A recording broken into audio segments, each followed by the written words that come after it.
the Radio Forest podcast. Hi, this is Greg Prato calling in to do an interview. Prato, what's happening, man? How are you today? Great, things are going good here. How's it going over there with you? Pretty good. We're talking about your book, Alternative for the Masses, the 90s alt-rock revolution, but I've got some questions about some earlier books. Yeah, sure. Absolutely. You've written books on Megadeth, Primus, Tommy Bolin. I wanted to ask about your Meat Puppets book, and specifically what had happened when one of the brothers got shot and ended up going to jail. I've always wanted to hear that story, and there's not a ton of information from the band about that. Yeah, it was a very sad situation. Just to backtrack a little bit, I always thought after the Meat Puppets scored a surprise hit with their 1994 Too High to Die album, that I really thought their career was going to take off and like they'd be the next platinum-selling arena-type band because I was a long-time fan of theirs and always thought they had the songs. And also because, of course, their very popular appearance on Nirvana's MTV Unplugged really kind of brought them to a whole new audience. But what happened was because of their success, their bassist, Chris Kirkwood, got really badly addicted to heroin and also other drugs, so bad that his wife wound up dying from drugs. I think a friend of his also died around the same time, and he was really, really bad off physically and also mentally. And he wound up in a situation where he got into a confrontation with someone working at a post office or something, and he wound up getting shot like in the back, and he was found out to be totally at fault, and he wound up going to jail. He got clean, and then he eventually got out of jail, and he was much better off. And he wound up rejoining the Meat Puppets, and they went on to put out some great albums and also some great tours afterwards. I also wanted to ask you, because they're one of my favorite bands of all time, about your Faith No More book. I'm just completely obsessed with that band. Well, let me clarify. I hated that last album. It's my favorite band of all time. I've loved every release, and I've given it so many tries. I've sat down, I'm like, I'm missing something here, and Soul Invictus I just cannot get into. But talk to me real quick about your Faith No More book and about Mike Patton. Sure. And you know what? I'm going to just tell you quickly. I'll be brutally honest. I totally agree with you. I was not the biggest fan of that last Faith No More album. Sucked. Yeah. I owned everything. Yeah. I mean, I just was all in, and I tried so hard. I thought there was a problem with me, and I just cannot get into it. Yeah, to me, it was definitely a step down. Especially if you put it up against albums like Introduce Yourself, Angel Dust, and also King for a Day, it's a clear step down, I thought, personally. Pretty much every single book that I've ever done, it's always been a subject that I wanted to read a book about, but there was no book. And at that point, when I put out that book, which is called The Faith No More and Mr. Bungle Companion, that was a good 10 years ago, I believe. And since then, one or two other books about Faith No More have come out. But at the time, there was no updated Faith No More book that included Angel Dust, King for a Day, Album of the Year, and also did not go into the whole entire Mr. Bungle career as well. So, yeah, and also Mr. Patton is a very odd chap. I think he'd probably even admit that. And there's definitely some colorful stories in there about strange things that have happened on stage and also behind the scenes. So, it's a very colorful and also entertaining book, I would say. And how shocked were you with his health issues the last couple of years? I mean, I think it was like after COVID, he got I don't want to say anagoraphobia, but something like that. He was freaked out because he'd always been like a non-alcohol, non-drug guy and been pretty solid. And it's just like he struggled with isolation. And then I think he's still coming out of that. Yeah, I mean, the public persona or the public thing with him was that he was a health nut, but we really don't know for sure what his past issue was with either substances or alcohol. So, yeah, I mean, it's one thing, your public perception, and then also what's actually really going on in your life. But yeah, it wound up after COVID, he developed some problems, and whole Faith No More tour got canceled, which then led to supposedly the end of the band from what I can piece together now.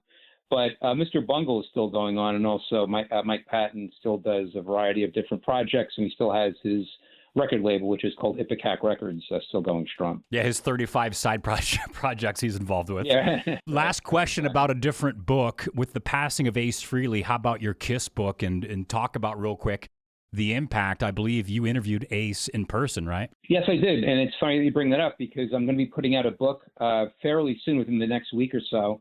It's going to be a tribute to Ace because I was lucky to interview Ace many times over the years. So what I'm going to do in a book, I'm going to compile all the interviews I did with him, which we covered a wide variety of topics, everything his to his solo career, his personal life, his guitar gear and things like that, songwriting even. So I'm going to combine all those interviews. I also have some great rare photos, and I've also conducted some brand new interviews over the past 1 or 2 weeks with people like Kim Thayil from Soundgarden, Joe Bonamassa. I just did a very extensive interview last night with the great Eddie Trunk. And that book is coming out soon. It's going to be called Talk to Me, Conversations with Ace Frehley. Yeah, you've had quite a few rock and roll interviews. You mentioned Joe Bonamassa, Derek Trucks. What do you do to prepare for these guys that you're talking to? Some I know more about their history than maybe others. So some, I don't have to, the questions will just come to you very quickly. But usually for these interviews, I do have to consult the recent press release because usually how I get these interviews, the artist is promoting a certain tour or album or something like that. So, of course, there has to be some questions about that.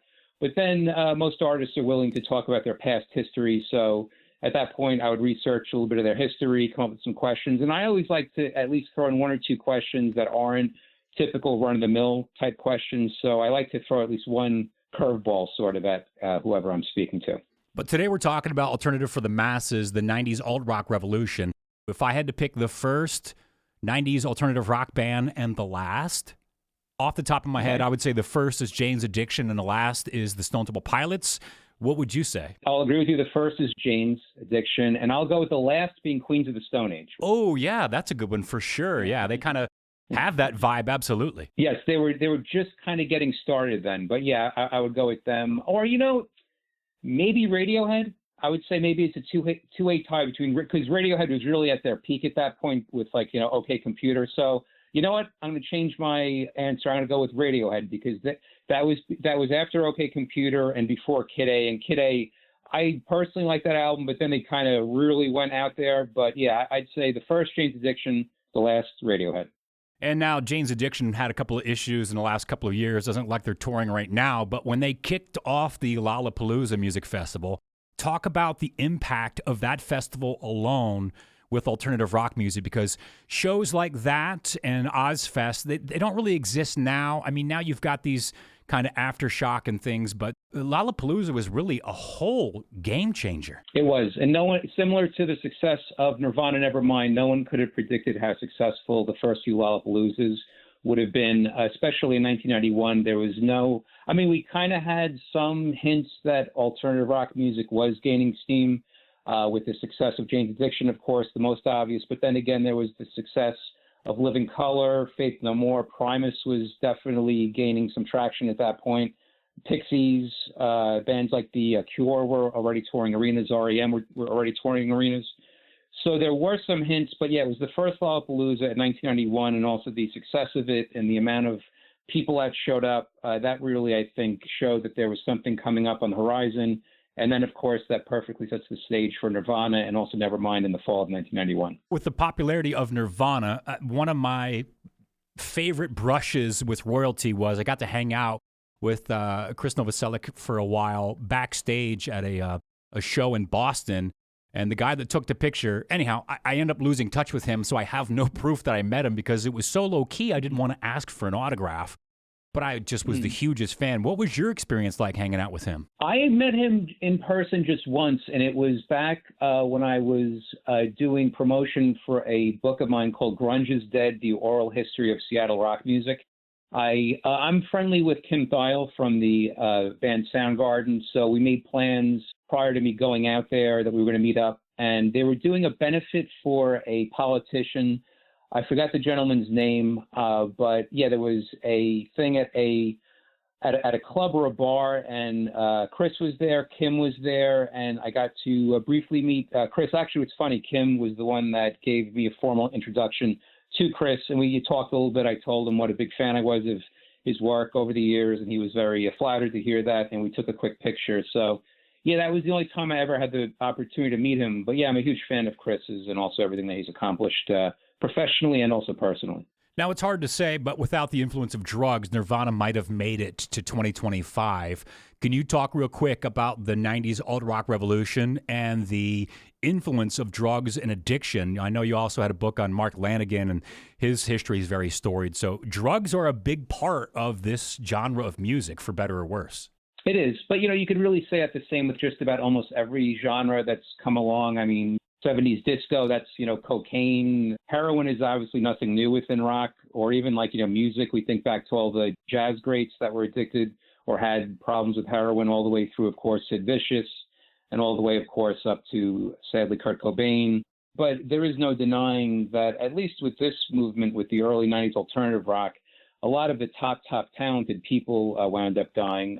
Similar, you could say, to the late 60s, early 70s when we lost Brian Jones, Jimi Hendrix, Jim Morrison, Janis Joplin, Graham Parsons. In the early 90s, we wound up losing Kurt Cobain, Lane Staley later on, Shannon Hoon we lost, Scott Weiland. There's many, many other people that I'm not thinking of right now. But yeah, sadly, it seems to me a lot of those people may have been either bipolar or had manic depression, and they were trying to maybe mask the problem with drugs. That's just my personal view of what maybe was going on. And yeah, sadly, a lot of the top talented ones just didn't make it, which is really a tragedy, because I would have loved to have seen, for instance, what Shannon Hoon would have gone on to do with Blind Melon. I'm a huge Blind Melon fan. That second album, Soup, is one of my favorite albums, and I really would have loved to have seen what they would have done on their third and fourth albums, and we just never got the chance.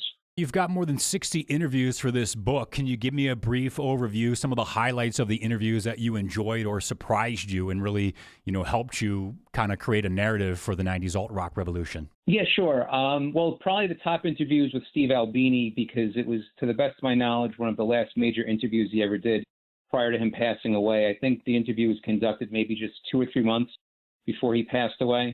And it was really great to hear the stories he had to share about producing, or he not even producing. He liked to be credited as just the recorder. I think it said like recorded by Steve Albini on the Nirvana In Utero album. So he was giving me all these very interesting memories about recording with Nirvana, the Pixies, PJ Harvey. He also explained like the microphones he used and mic placement and stuff like that. So it was cool to speak with him. But also it was great speaking with Fred Armisen, who's best known he's best known as an actor and also comedian on shows like Portlandia. But not a lot of people know this, he was a drummer in a 90s alternative rock band called Trenchmouth. So he had some very interesting things to say. And also Moby was a great interview. He pointed out that there was a part in the mid-90s where alternative rock suddenly got very, very soft and gentle with people like the Wallflowers and Sarah McLachlan. And then all of a sudden, out of nowhere, it gets very aggressive and angry, not so much alternative rock, but just rock music in general. Suddenly, radio is playing Metallica again. They're also playing Korn and Limp Bizkit, and the ratings go through the roof, and there's very little connection anymore between the alternative rock of the early 90s to then what's going on in the late 90s. I think people might not understand the importance now, but at the time, MTV was just this massive pop culture thing that took over the music scene. And I saw recently, I think MTV still had maybe some European channels, but they shut those down. So that's really the end of MTV. But I mean, this completely helped make this musical era. Absolutely, yes. Specifically the 120 Minutes show, which was aired every Sunday night at midnight. That was a show I always watched at the time, and that's how I discovered bands like Smashing Pumpkins. And that particular show was really integral in breaking bands like Primus. I remember they would play Primus videos before they were even popular. So yeah, that was a great way to discover bands. That was pretty much our Spotify or our YouTube. As far as you'd tune in, you'd watch the whole program, or you just tape it and you'd fast forward or rewind, and you would discover all different bands that were great and also artists. So yeah, the 120 Minutes show and also MTV were huge in the success of early 90s alternative rock. Well, it's Greg Prato, new book out now, Alternative for the Masses, the 90s alt-rock revolution. Greg, hey man, it's been great talking to you today. Thanks for the stories. Great. Thank you for having me. I appreciate it.